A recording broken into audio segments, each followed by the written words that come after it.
मेरे दोस्त ने मुझसे कहा भाई ये काउंट इफ और काउंट टिप्स दोनों ही फॉर्मूले में डिफरेंस क्या होता है।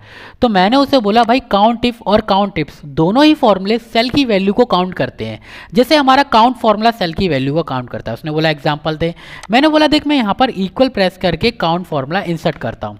इसके बाद मैं इन चारों सेल को सिलेक्ट करता हूँ, ब्रैकेट क्लोज करके एंटर हिट करता हूँ तो हमारे पास यहाँ आंसर आ जाएगा 3। वो इसलिए क्योंकि देख हमारे पास इन 3 सेल में ही वैल्यू है।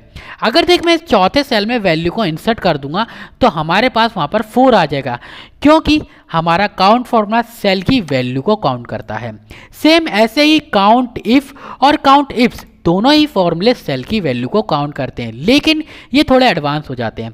काउंट इफ फॉर्मूला में तेरे को एक कंडीशन मिल जाती है और काउंट इफ फॉर्मूला में तेरे को मल्टीपल कंडीशन मिल जाती है, जिससे कि तू अपने आंसर को और भी एक्यूरेट ला सकता है। उसने बोला भाई एग्जाम्पल के साथ बताएगा। तो मैंने क्या देख यहाँ मैंने क्राइटेरिया बना रखा है। यहाँ मैंने स्टूडेंट के नेम लिख रखे हैं, क्लासेस लिख रखी है और सेक्शन लिख रखे हैं। मैं चाहता हूँ इस लिस्ट में से कौशल का नेम जितनी बार रिपीट हो रहा है वो उसको काउंट करके यहाँ पर दे दे। इसके लिए हम काउंट इफ फॉर्मूला का यूज़ करेंगे। तो फॉर्मूला बार में हम इक्वल प्रेस करके काउंट इफ फॉर्मूला लिखेंगे। यहाँ पर तू देख सकता है कि यहाँ पर हमारे पास एक ही कंडीशन आ रही है बनाने को, ठीक है।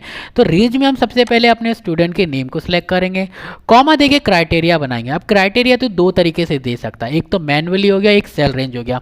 तो मैनुअली कैसे दे सकता है, डबल कोट में अपने स्टूडेंट का नेम टाइप कर दे, जैसे मैंने कौशल लिख दिया, ब्रैकेट क्लोज करके एंटर हिट कर देगा तो यहाँ पर इसको काउंट करके दे देगा। तो यहाँ 5 आया तो कौशल इस नेम में यहाँ पर 5 टाइम रिपीट हो रहा है, ठीक है, इस लिस्ट में। अगर देख तेरे को अमित का देखना है तो तुझे यहाँ पर जाके फॉर्मूला बार में अमित टाइप करना पड़ेगा। तो यहाँ पर इस लिस्ट में अमित 2 बार रिपीट हो रहा है, ठीक है। तो यही इसकी जगह ना तू अपने सेल की रेंज दे सकता है मैनुअली की जगह। तो सबसे पहले तू इसको डिलीट कर दे और यहाँ पर अपने सेल की रेंज दे दे जहाँ पर तू स्टूडेंट का नेम टाइप करेगा, एंटर हिट कर दे। अब तेरे को क्या करना है, सिंपल तू यहाँ पर अपने स्टूडेंट का नेम टाइप कर दे जिसको तू काउंट करना चाहता है। जैसे कौशल लिखा, कौशल आ गया। यहाँ पर मैं अब अमित लिख देता हूँ तो अमित। तो इससे तेरे को और भी आसानी हो जाएगी। अब मान ले तू मल्टीपल क्राइटेरिया बनाना चाहता है, मतलब कि तू चाहता है कि कौशल का नेम 10वीं क्लास में कितनी बार रिपीट हो रहा है तो उसको काउंट करना चाहता है। तो इसके लिए तू काउंट इफ फॉर्मूला का यूज कर सकता है। इसके लिए तू फॉर्मूला बार में जा, इक्वल प्रेस करके यहाँ पर काउंट इफ फॉर्मूला को एंटर कर ले। इसके बाद देख यहाँ पर देख मल्टीपल क्राइटेरिया आ रहे हैं। तो अगर यहाँ पर कॉमा देखा ना तो देख तेरे पास क्राइटेरिया बढ़ते जा रहे हैं, ठीक है। तो तू कितने भी क्राइटेरिया यूज कर सकता है। तो सबसे पहले हम अपने स्टूडेंट के नेम को सिलेक्ट करेंगे, ठीक है, कॉमा देंगे। अब यहाँ पर हमको क्राइटेरिया बनाना है तो मैंने तुझे बताया कि या तो तू मैनुअली दे दे या तू अपने सेल की रेंज दे दे। तो यहाँ पर देख मैं अपनी सेल की रेंज दे देता हूँ जहाँ पर मैं स्टूडेंट का नाम टाइप करूँगा। कॉमा देके दूसरा क्राइटेरिया बना लेते हैं। तो दूसरा क्राइटेरिया क्या है कि हम देखना चाहते हैं कौशल का नेम 10th क्लास में यानी 10वीं क्लास में कितनी बार रिपीट हो रहा है। तो हम यहाँ पर अपने क्लासेस को सिलेक्ट करेंगे, ठीक है। कॉमा देके यहाँ पर भी देख तू मैनुअली 10th लिख दे या फिर तू अपने सेल की रेंज दे दे। तो यहाँ पर मैं सेल की रेंज को सिलेक्ट कर ले रहा हूँ, ठीक है। ब्रैकेट क्लोज करके एंटर हिट कर दे, ठीक है। अब देख यहाँ पर मैं लिख देता हूँ कौशल, ठीक है। इसके बाद देख यहाँ पर सिंपल मैं 10th लिखूंगा तो वो काउंट करके दे देगा 2, मतलब कौशल का नाम 10वीं क्लास में 2 बार रिपीट हो रहा है। एक ये हो गया और दूसरा यहाँ पर ये रहा सबसे नीचे, ठीक है। ये 11th है और ये 12th है। अगर देख मैं यहाँ पर 11th कर देता हूँ तो यहाँ पर देख 11th क्लास में उसका नाम 1 बार रिपीट हो रहा है, ठीक है। अब मैं यहाँ पर अमित लिख देता हूँ तो देखो अमित का नाम बता देगा कि 1 ही बार रिपीट हो रहा है। अगर मैं यहाँ 10th लिख देता हूँ तो 10th में अमित है ही नहीं, ठीक है। 12th लिख देता है तो 12th में उसका 1 बार आ रहा है, ठीक है। तो तू इससे तेरे को और आसानी हो जाती है कि अगर तू अपने क्राइटेरिया में सेल की रेंज को दे दे, ठीक है। तेरे को मैं एक एग्जांपल और दे देता हूँ। मान ले तू अब चाहता है 2 से ज़्यादा क्राइटेरिया को यूज़ करना।